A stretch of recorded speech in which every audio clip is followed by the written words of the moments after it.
예루살렘 성벽을 이렇게 중수하는 것, 이것이 이제 이렇게 보이는 그 외형적인 그 예루살렘 성벽을 우리가 함께 세우는 것뿐만이 아니라 깊이 우리가 함께 묵상하고 살펴보게 되면은 교회를 우리가 어떻게 또 함께 세워 나가야 할까 하는 중요한 이 원리들을 우리가 찾을 수가 있습니다.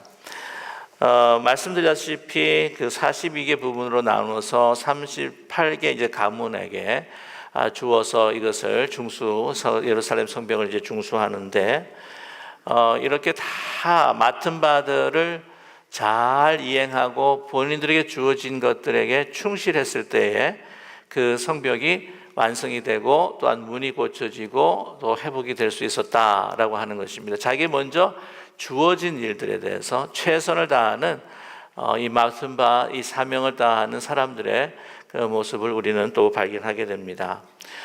여러 가지로 느헤미야가 이제 분담을 하는데, 여기 보게 되면 이제 큰 원칙을 보게 되면은요, 자기 집 가까운 곳에 있는 그 성벽들을 맡아서 이게 하게 하는 것이죠. 아마 그것이 너무나 상식적이고 또 일반적일 것이다라고 하는 생각이 이제 드는데요.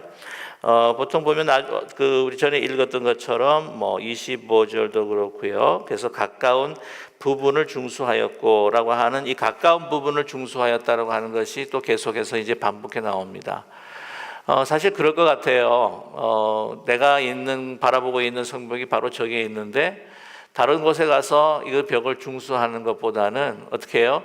자기가 사는 지역 가까이에 있는 보이는 그 성벽을 우리가 먼저 이렇게 중수할 때에 더 마음이 가고 또한 더 열심을 낼 수 있을 것이다 라는 생각을 갖게 됩니다. 그래서 당연한 거지만 그러나 가까이 있는 그러한 이 성벽을 이제 세운다고 하는 것은 이제 보통 보면, 물론 우리가 가끔 그 목양과 목장을 보게 되면 이제 리더들을 파송할 때도 있기는 하지만은 거의 이 목양과 목장을 이렇게 돌볼 때에 그 사는 지역에서 그 리더를 세우는 경우가 많지 않습니까?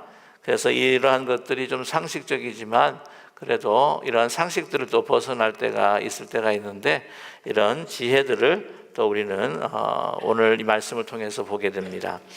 오늘 이제 쭉 보시게 되면은요, 많은 사람들이 어떤 성벽을 중수했다, 어떤 분들을 또한 다치 이렇게 재건했다라고 하는 것을 쭉 이렇게 보여주고 있습니다. 이것을 쭉 읽으면서 느꼈던 것이 뭐냐면은, 왜 우리 그 외국의 그 교회나 또한 그 빌딩들을 이렇게 보게 되면은요, 그 들어가 보면 그 현판에 사람들의 이름이 쫙 써 있어요. 그거 보셨습니까? 특별히 교회 같은 경우에, 우리 서양 교회 같은 거 보면은 이 건물을 이렇게 짓고 난 다음에 어떤 분들이 수고했고 도네이션 했는지를 다 쫙 이렇게 이름을 이제 적어 놓은 그런 팻말들을 우리가 보게 됩니다. 그래서 아마 그 트래디션도 아마 여기에서 혹시 따와서 배워서 그렇게 하는 것이 아닐까 하는 생각을 이제 하게 됩니다. 오늘 특별히 1절에 보게 되면은요, 참 리더가 먼저 또 솔선수범을 한다라고 하는 또 귀한 원칙들을 우리가 볼 수가 있는데, 1절에 대제사장 엘리야십이 그의 형제 제사장들과 함께 일어나 무슨 문을 건축하냐면은 양문을 건축합니다. 양문은 바로 북쪽으로 이제 통하는 그 문이 바로 양문인데, 그 예루살렘의 성전은요, 그 성전은 중앙에 있지 않았습니다. 북동쪽 코너에 크게 자리 잡고 있었던 것이 바로 예루살렘 성전이었어요. 그래서 예루살렘 성전으로 제사를 지내기 위해서 양들을 끌고 들어올 때에 사용했던 문이 뭐냐면 양문입니다. 왜 양문이냐면 양들이 들어오는 길이기 때문에 바로 양문이에요. 그래서 그 예루살렘 성전과 제일 가까운 곳에 위치하고 있습니다. 제사장들과 대제사장들이 사실은 가장 가깝게 그 행동하고 거기에서 이제 일을 보는 또 삶을 살아가는 곳이기 때문에 그들이 비록 제사를 그때 당시에도 제사를 지냈어요. 예루살렘 성전이 그 회복이 됐기 때문에 수르바벨로 인해서. 그래서 우리들은 이게 제사에 우리가 마음을 쓰겠습니다라고 이렇게 할 수 있었는데도 불구하고 그렇지 않고 아마 순번을 계속해서 돌아가면서 이 대제사장뿐만 아니라 제사장들이 특별히 가까이 있는 양문과 또한 그 벽들을 이제 수축하고 다시 또 중수하는 데 힘을 썼다라고 하는 것을 우리는 발견하게 됩니다. 그래서 우리 영적인 지도자들이 있지 않습니까? 우리 목회자로 위시해서 또 우리 황종직 분자들, 우리가 가장 리더들은 여러분 이렇게 막 시키는 게 아니고, 누구 막 시켜가 자기는 뭐 뒤에서 뒷짐지고 막 시키는 게 아니고 본인도 함께 뛰어들어서 섬기고 일하는 것이 바로 영적인 지도자다라고 하는 것을 우리에게 말씀해 주고 있습니다. 보면은요, 거기에 있는 사람들뿐만 아니라 주위에 있는 예루살렘에 살지 않는 사람들도 와서 많은 애를 쓰고 또한 도왔다라고 하는 것을 우리는 발견하게 됩니다. 그래서 이번에 2절에 보게 되면은 어떤 사람입니까? 여리고 사람이죠. 여리고 사람 2절에 나오는데 쭉 계속해서 읽어보시면요, 드고아 사람들이 나오고 기브온 사람들이 나오고 미스바 사람들이 나오게 됩니다. 그들은 그래도 어느 정도의 신앙을 가지고 있었던 것 같아요. 예루살렘 성벽이 재건이 되고 또 예루살렘 성전이 이제 다시 세워지고 그 성벽이 재건이 되면은 예루살렘이 흥왕되면 본인들에게도 큰 이익이 있고 영적인 것뿐만이 아니라 물질적인 어떤 그 유업이 우리에게도 있을 것이다라고 하는 그런 자각과 깨달음이 있었던 것 같아요. 그래서 열심히 도왔던 것을 우리가 보게 됩니다.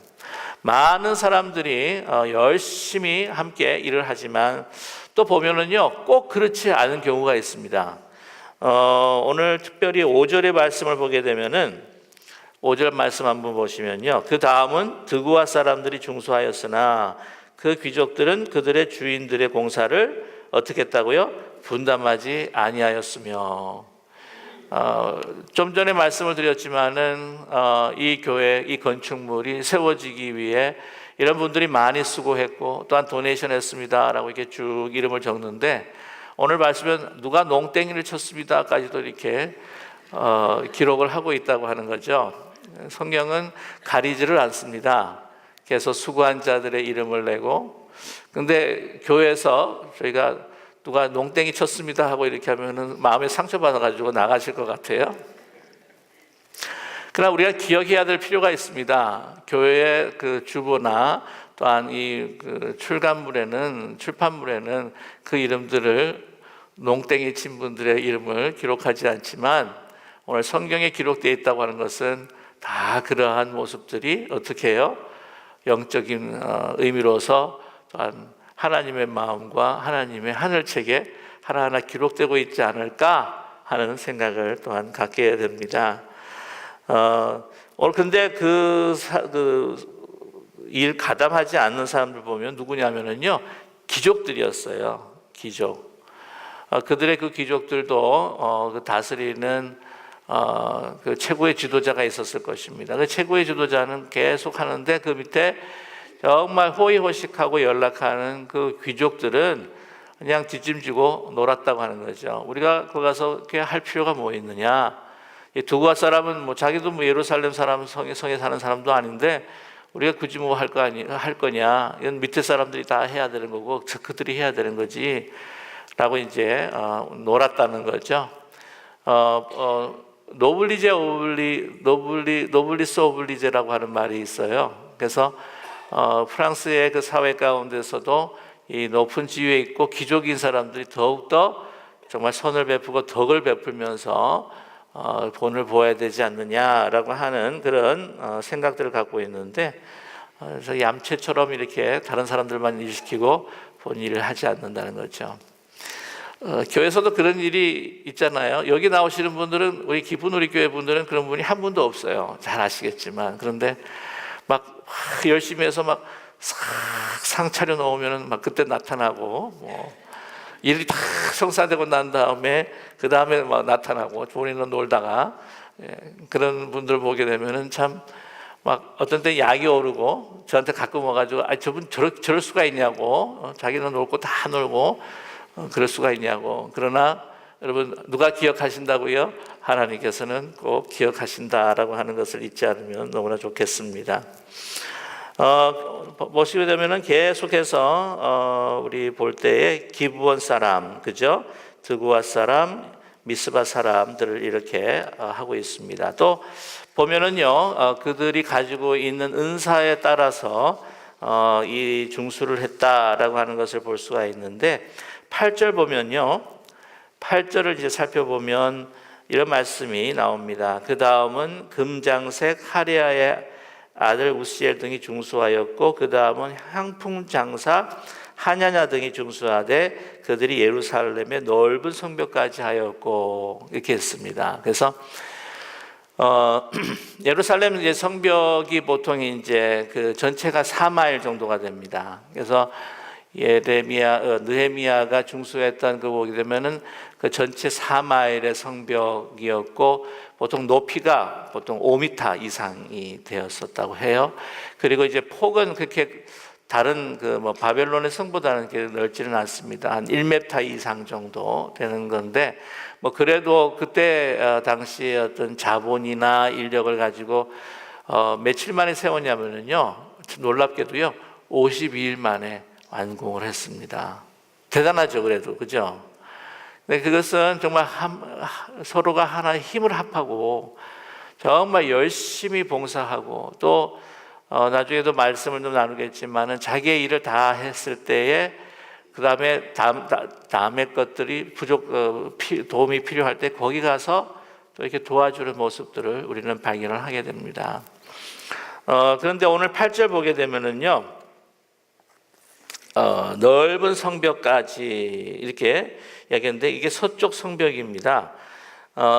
예루살렘의 그 성벽이 가장 길고 넓은 것이 바로 서쪽이었다고 그렇게 이야기를 합니다. 근데 서쪽에 그렇게 넓고 또 길고 하다 보니까 여러분 뭐가 많이 들겠어요? 인력도 많이 들지만 뭐가 많이 들겠어요? 돈도 재정도 많이 들겠죠. 그러니까 재정이 많은 드는 공사는 누가 감당하겠습니까? 재정이 많은 사람이 해야 될 거 아니에요. 재정이 없는 사람 뭐 하라고 그러면은 얼마나 큰 부담이 되겠습니까? 그래서 느헤미야가 아마 특별히 그분들에게 부탁을 했던 것 같아요. 당신들이 재정도 넉넉하고 또한 많은 인력들이 있으니까 이것을 넓은 서쪽을 중수해 달라라고 아마 부탁을 했겠죠. 왜 그걸 알 수가 있냐면 금장색입니다. 금장색이라고 하는 것은 보통 금과 은 같은 것으로서 귀중품을 만드는 거. 그래서 이 사람들이 본래 금장색 만드는 사람들이 우상도 만들기도 했어요. 그래서 이제 금과 같은 아주 귀중품들을 만드는 사람이기 때문에 재정이 이게 부유한 사람이겠습니까? 가난한 사람이겠습니까? 부유한 사람이겠습니까? 부유한 사람이라고 하는 거죠. 향품 장사도 마찬가지입니다. 그때 향품이 얼마나 고가품이었는지 모릅니다. 그 향품을 파는 사람들은요, 사실 부유한 그 비즈니스 피플들이라고 하는 거죠. 그래서 재정이 많은 사람들이었기에 넓은 서쪽 땅을 이렇게 맡겼다, 서쪽 성벽을 맡겼다라고 하는 것을 우리는 알 수가 있습니다. 그래서 우리도요, 하나님께서 주신 각 다른 은사가 있는 줄로 믿습니다. 재정적으로 풍성하게 하신 또 하나님의 은혜가 있는가 하면 나에게 뭐 다른 사람들 비교하기에 크게 재정적으로 풍성하지는 않지만은 나에게 주신 힘이 있고 육체적인 건강이 있다. 아니면 나에게 시간이 있다라고 했을 때 하나님께서 주신 그 은사가 무엇인지 우리 교회의 그 지도자들과 그 공동체는 잘 살펴서 그분들에게 일을 맡기고 또한 그분들은 감사함으로 우리 함께 일을 할 때에 그 교회는 더욱더 든든하게 세워지게 되는 줄로 믿습니다. 왜 내가 그걸 다 담당해야 되느냐? 왜냐하면 나에게 주신 은사이기 때문에 그것을 나의 것으로 쓰는 것이 아니라 주님의 영광을 위해서 주신 나의 귀중한 하나님의 선물이구나, 은사구나 라고 하는 그 깨달음이 필요하다는 것이 있죠. 그래서 이 금장색 향품 장사 하레아와 하나냐도 참 소중한 것이 그런 큰 많은 인적 자원과 또 물질이 드는 것을 자기들이 최선을 다해서 맡았다고 하는 참 믿음의 사람인 것을 우리는 발견하게 됩니다. 또 쭉 보시다 보면은요, 이제 10절에 보면 하루맘의 아들 여다야가 자기 집과 마주대한 곳을 중수하였고, 자기 마주 본 것을 중수하였고라고 하는 것이 나중에 또 여러분께서 댁에 돌아가셔서 한 번 더 살펴보시면은요, 이러한 그 표현들이 이제 자주 나타나고 있습니다. 그러니까 집 가까이 있는 성벽을 중수하는 것이 굉장히 상식적이고 또한 보편적이다라는 것을 말씀드렸습니다. 또 11절 보게 되면은요, 하림의 아들 말기야와 바하모압의 아들 핫숲이죠. 핫숲. 네. 뜨거운 숲 같아요. 핫숲이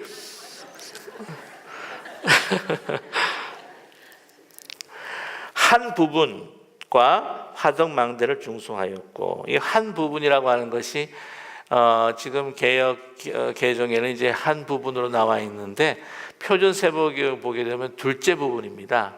그러니까 첫째 부분이라고 하는 것은 뭐냐면 자기에게 주어진 그 본래의 그 할당량들을 다 그 부분들을 다 하고, 그 다음에 둘째 부분이라고 하는 것은 다른 사람들이 다 못했던 것들을 이제 가서 도와주는, 그 부분들을 도와주는 것이 이제 둘째 부분이다라는 것이죠. 본인의 일들을 다 감당한 겁니다. 더 열심히 했는지 아니면은 그 부분들이 다른 사람에 비해서 조금 더 포션이 적었는지 그런지 모르겠지만, 본인 것들을 다 완수하고 난 다음에 이제 다른 둘째 부분, 도와야 될 부분들을 가서 도왔다고 하는 것이죠. 자기 일을 다 먼저 감당을 해야 되는 겁니다. 자기 일 하지 않고 어떻게 해요? 남 일하는 데 가가지고 막 이래라 저래라 막 이렇게 간섭하고 지적질하고 그러면은 안 된다고 하는 거죠.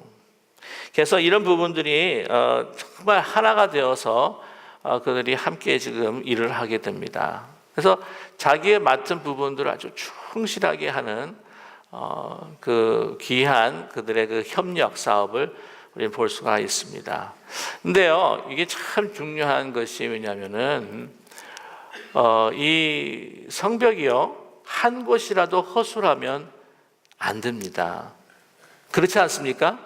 다른 곳은 다 튼튼해요. 다 튼튼한데 이 한 곳이 엉성하고 그것이 빈 곳이 있고 무너져 있으면은 어때요? 어디로 들어오겠습니까? 도적이 들어오고 거기에 외부의 세력이 그것으로 침공하게 되고, 그러니까 이 교회나 교회 공동체도 그렇고요, 사단 마귀는 어떻게든지 돌아다니면서 우는 사자처럼 우리를 삼키려고 하면서 어디에 이 공동체에 틈새가 있는지를 계속해서 살펴보면서 그것을 들어오려고 한다는 거예요. 어디에 분열이 있는지, 어디에 틈새가 있는지, 그걸 호시탐탐 노리고 있다고 하는 것입니다. 그러니까 중요한 것은요, 나 한둘 몇 부분 이거 조심해야 한다는 거죠. 여러분, 댐을 아무리 잘 지어도 한 곳이 약하면 어떻게 돼요? 그곳에 터져버릴 수밖에 없어요. 공동체도 마찬가지입니다. 저와 여러분, 우리 정말 힘과 마음과 뜻을 합하여서 하나가 되고 서로를 세워서 우리 공동체의 지체 한 사람 한 사람들을 정말 우리 모든 영적인 그 공격에서 우리 함께 막을 수 있도록 서로 하나가 되어서 100% 건강한 우리 공동체의 아름다운 영적인 벽을 쌓을 수 있는 저와 여러분 되기를 간절히 소망합니다. 저는 그런 교회가 바로 우리 기쁜 우리 교회라고 저는 믿습니다. 930 예수 총총잔치를 하는데 보니까 다 맡은 분야들 이제 내일이지 않습니까? 저도 사실 굉장히 두근두근 거려요. 요즘 꿈을 꿔도 930을 꿈꾸고 어떻게 될까? 어떻게 하나님께서 은혜를 베풀어 주실까? 근데 참 감사한 것은 그 맡은 바 있잖아요. 그 친교부는 친교부대로 또 주차봉사부는 주차봉사부대로, 예배부 또한 우리 찬양을 맡으신 분들 다 이렇게 하나 최선을 다하는 이제 모습을 보면서 저는 뭐 예언 아닌 예언을 하건대 하나님께서 놀라운 엄청난 성령의 충만하심과 은혜를 우리 930을 통해서 베풀어 주실 줄로 믿습니다. 정말 이 하나 되어가는 모습을 보면서 하나님께서 또 얼마나 기뻐하실까. 저와 여러분, 이런 귀한 우리의 기쁜 우리 교회 공동체를 통해서 정말 이 땅에 지금 이 세상에 무너져가는 우리의 교계를 다시 세우고자 하는 하나님의 뜻이 있어서 이렇게 산통을 겪기까지 이런 아름다운 공동체를 세워주셨는데, 정말 어느 누구도 어느 영적인 어두움의 세력도 틈타지 못하도록 우리가 꼭 손 붙들고요, 사람을 살리고 사람을 세우는 일에 우리가 마음이 하나가 되어서 아름다운 하나님의 나라를 든든하게 세워가는 우리 모두가 되기를 간절히 소망합니다.